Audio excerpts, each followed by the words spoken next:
कुठलीही जास्त मेहनत न घेता अगदी झटपट तयार होणारी मँगो मावा कुल्फीची रेसिपी आज आपण बघतोय। तर त्यासाठी सर्वात अगोदर बेस तयार करून घेऊया। तर इथे मी 1.5 कप एवढं फुल फॅट क्रीम म्हशीचं दूध घेतलेलं आहे। दूध तुम्ही कुठलंही घेऊ शकता। त्यानंतर 3 चमचे साखर आणि पाव कप आपल्याला खवा घ्यायचा आहे। खवासुद्धा आपल्याला ह्या दुधामध्ये मिक्स करायचा आहे। यामध्ये आपल्याला कॉर्नफ्लॉवर किंवा मिल्क पावडर हे कुठलेही जिन्नस मिक्स करायचे नाही। मँगो मावा कुल्फी बनवत आहोत त्यासाठी आपल्याला इथे खवा वापरायचा आहे।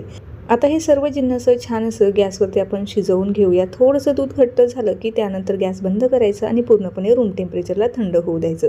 त्यानंतर इथे वाटीभर साधारणतः 2 आंब्यांचा गर इथे मी घेतलेला आहे। सुरुवातीला मिक्सरला फिरवून घ्यायचा।